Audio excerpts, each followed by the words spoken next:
Hey, it's your boy Jordan Tower, and we back at it. And today we got the beef between Troy Ave and Joey Badass rekindling. Troy Ave today dropped the track Badass in response to Joey Badass's track Ready, which dropped a few weeks ago, where Joey Badass said 60K first week for Badass, 200K to this day. I know you and Mad with the 80-20 split, my end, do the math, my end. Kirk just outsold Troy Ave. Kirk is his artist. And then Troy Ave responded a whole song about Badass, saying, you sold a couple records, but nobody cares. He's basically saying nobody cares about you. You want to talk shit. You're a backpack rapper. He goes on to say how much of a backpack rapper he is.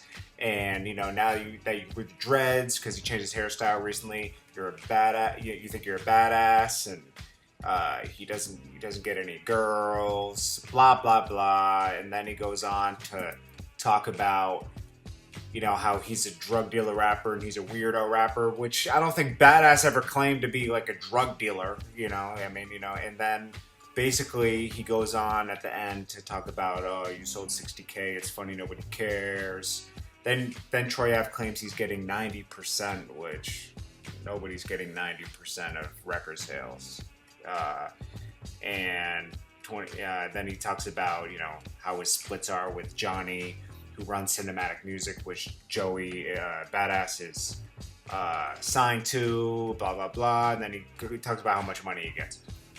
I'm gonna tell you something. As a fan, I don't care how much money you're making. Just make good music. But let's backtrack this beef to about 7 months ago when Troy Ave was on The Breakfast Club explaining his bad sales for, I think it was Without a Deal. He sold like 4,000 or 7,000. 4,500 records sold a flop for independent artists first week. Hell no. You got to think. Like I seen everything going in the uproar and all that, and it said I sold 4,500 records. But if I'm getting 95% of my bread, and that within that week, from that Friday to it wasn't from Friday to Saturday, whatever, I made 120 bands. You feel me? Between the record sales, between 30,000 singles, between doing hosting. So like when you independent and you really self-made and self-paid independent. And it don't matter. You got to get the slow grind, like the reasonable doubt grind. Like, you know what I'm saying? Like, they going to catch.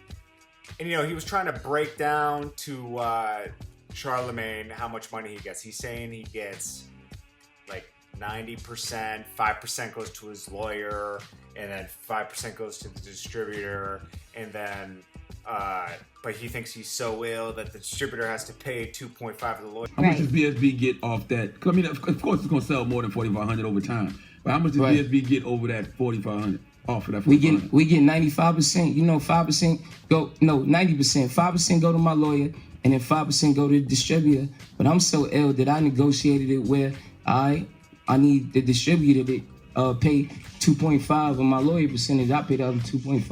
All you have to say is you're giving the distributor 2.5, and then the lawyer gets 5. I mean, because that's how the math breaks down. But here's the real story with that type of thing, because I've had independent deals. I used to have a deal with Caroline, who was through Sony, and basically, these guys are both independent, just to make it clear, okay? Joey Badass is signed to Cinematic, who's distributed by Red Distribution Sony. Okay, so that's an indie deal because all Red's doing is distributing the music.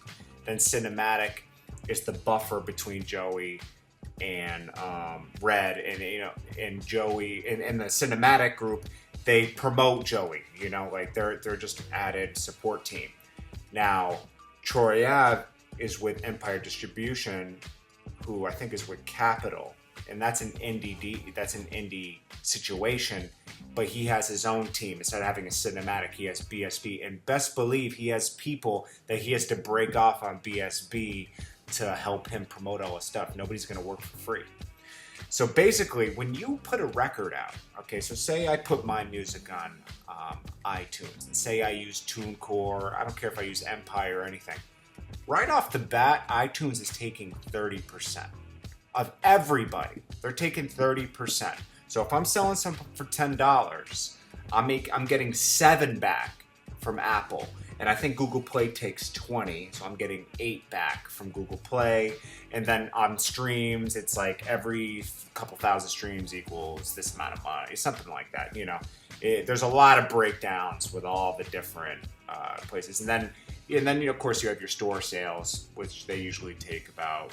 The store takes, I think, 20%. It's always different. I mean, but there's no way you're getting 90% of that $10. I'm sorry. So you're doing your math improperly. You're inflating your numbers. By the time it gets back to you and you break everybody off, you might be getting $4 or $5, which is still amazing compared to a major label where you're not really getting anything, because major labels pump so much money into artists nowadays and everything. They have 360 deals. They're taking a piece of everything now because it's not worth it to them, because album sales just aren't what they used to be. But anyways, with Joey Badass's deal, so he is signed to Cinematic and Red. So say Red takes percentage, just like Empire Distribution taking a percentage of Troy Ave, and then Cinematic's going to take their percentage, and then Joey's going to get his piece. But you know what?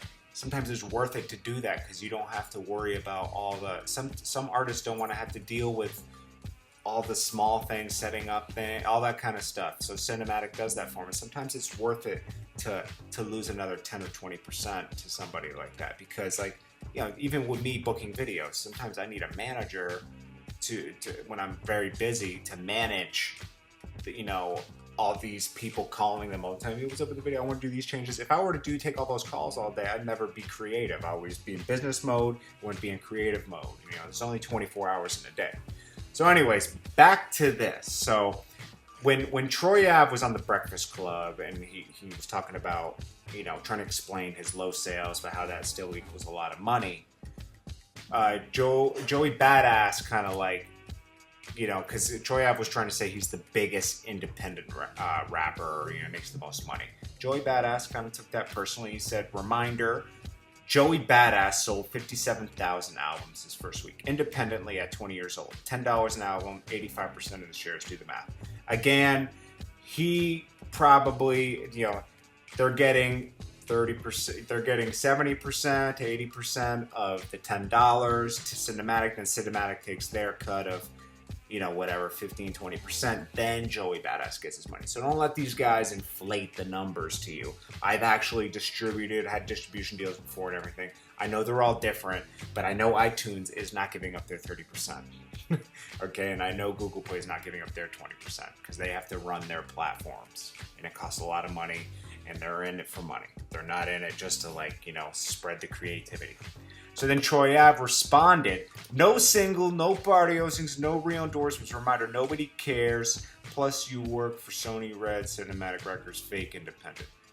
Joey Badass is definitely not a fake independent. He's just as independent as Troy Ave, with the fact, just the only added thing is he has Cinematic as a buffer.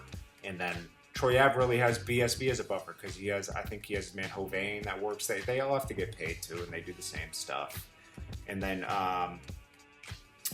so that kind of spiraled out of control back then. And then now recently, Joey Badass, 7 months later, puts out the song Ready. He said those lyrics I said earlier. And then Troy Ave responds with Badass. And now this is playing out. But, with Joey Badass, the song was fire. That song Ready was fire. Troy Ave, it's not so great. It's not a song I'm gonna be playing in the car. It's Joey Badass song I'm playing in the car, and that kind of song always wins to me. And he only said a couple jabs at Troy Ave, 2 or 3 lines. Troy Ave's whole song was about Joey Badass, so it's kind of whoa, bro. It's a little too far, bro. You should have just did a jab, made a song I'm gonna play in the car and everything.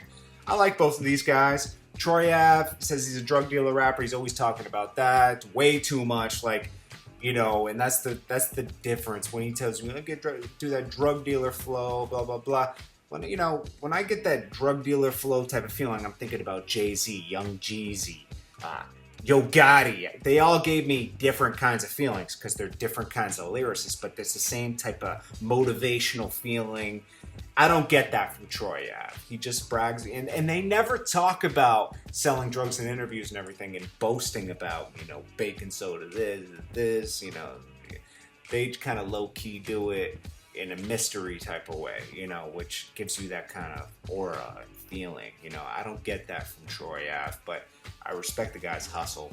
He's hustling out here independent. Joey Badass, I think he makes great music. And you know what? When Troy Ave keeps taking jabs at him about, being a backpack rapper, so what? Backpack rappers make a lot of money, and I think